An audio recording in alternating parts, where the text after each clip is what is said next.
देश में पहली बार ऐसा होने वाला है कि 9 पुलिसकर्मियों को फांसी की सजा दी जाएगी। जी हां, हाई कोर्ट ने साफ कहा है कि फांसी एक बार नहीं बल्कि डबल डेथ सेंटेंस निर्देशित करा है कोर्ट ने।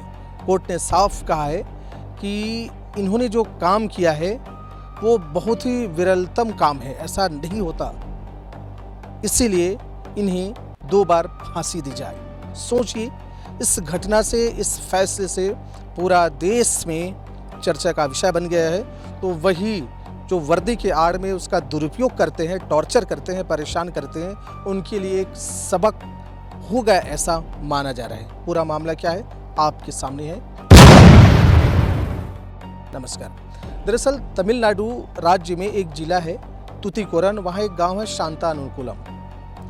इस शांतानुकुलम में 19 जून 2020 की घटना है, जब लॉकडाउन चल रहा था। इस समय एक दुकान, शॉप है, मोबाइल का दुकान था। वहाँ जयराज जो पिता है वो और उनके बेटा बेनिक्स दोनों इसमें काम करते थे। और इसी बीच में एक कस्टमर यहाँ आया हुआ था।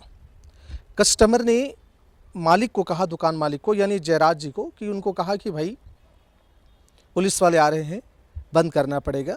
तो उसने कहा कि भाई पुलिस वाले कैसे होते हैं हम बहुत अच्छे से जानते हैं, और पुलिस को लेकर के उन्होंने नेगेटिव बात करी। उन्हें ये नहीं पता था कि उसने जो बातें उनके सामने किया वो बातें पुलिस वाले तक पहुंच जाएंगे, और जिस रूप में इसने करा है उससे बिगड़ करके कई अलग मिर्च मसाला लग के वहाँ तक पहुँचेगा। आभास ही नहीं था और पहुँच गई बातें।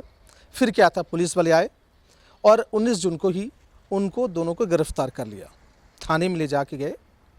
दिन बीतता गया। जब 22 जून 2020 आया तो 22 जून को पिता और पुत्र दोनों की डेथ हो गई थी, मृत्यु हो गई थी।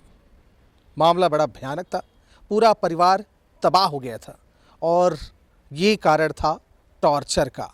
पुलिस वाले अपने बात को, इस घटना को अपने ईगो पे ले लिए थे, और उन्होंने इतना टॉर्चर करा कि कुछ नहीं बचा। मामला ऐसी थी। अब मामला पूरे देश में चर्चा का विषय बन गया। उसके बाद राज्य के सीआईडी ने भी जांच छानबीन करी, और फिर ये मामला चला गया सीबीआई के पास।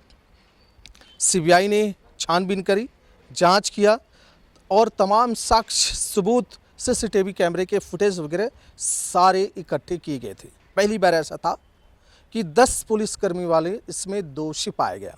कितने? 10। जी हाँ। इसमें एक बड़ी बात यह है कि इसमें जो गवाह बनी है वो एक महिला कांस्टेबल है, और उन्होंने अपनी बातें कही है। उनका कहना है कि बहुत टॉर्चर किया गया है, और जिस जगह रखे गए थे वहाँ भी खून के धब्बे मिले हैं, दाग मिले हैं, उतना मारा गया है बाप बेटे को। इनकी गवाह बहुत इम्पॉर्टेंट था, और इस पर कोर्ट ने सख्त निर्देश दिया। सजाएं जो सुनाई हैं आप सुनेंगे कि इसमें से 10 लोग थे, उसमें से एक की कोरोना के दौरान उसी बीच में मृत्यु हो गई थी, तो उनके सहित सजा दी गई है, सुनाई गई है। पर वो तो नहीं रहा, अब 9 को फांसी दी जाएगी। कोर्ट ने सख्त टिप्पणी करा और कहा है कि इन 9 पुलिसकर्मी वालियों को, इन 9 को फांसी की सज़ा एक बार नहीं 2 बार दी जाए। सोचिए, पहली बार आप भी सुन रहे होंगे, मैंने भी पहली बार सुना है कि 9 पुलिसकर्मी, जिसमें inspector, 2 sub inspector, head constable तमाम सहित 9 लोगों को, 9 पुलिसकर्मियों को फांसी की सज़ा 2 बार दी जाएगी, एक बार नहीं 2 बार।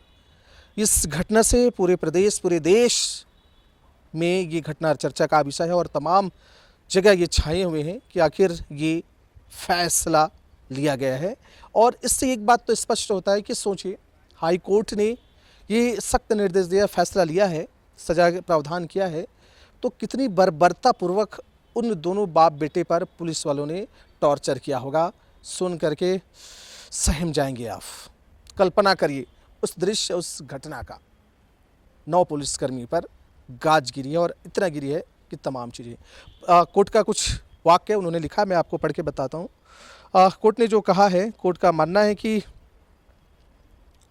उसने कहा कि टिप्पणी करते हुए कि कहा कि जो लोग सरकारी पैसे से वेतन लेते हैं वे अपने काम में गलती या हिंसा के लिए तनाव का बहाना नहीं बना सकते। मीन्स जो टेंशन, तनाव लिया था, ईगो हर्ट हुआ था, इसलिए उन्होंने टॉर्चर करा, ये बात ही आई, इसलिए इस पर शायद उन्होंने कहा है।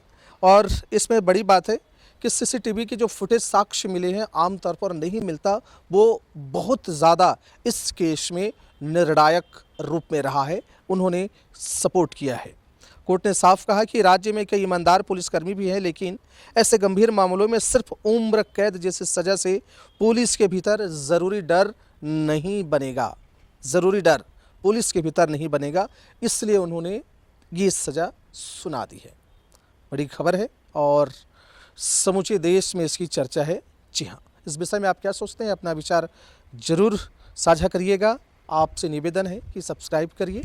अगर आप फेसबुक में देख रहे हैं तो फॉलो ज़रूर करिएगा और ऐसी घटना आपके सामने ज़रूर लेके आएंगे। मेरा सादर प्रणाम स्वीकार करें। राम राम, जय जवाहर।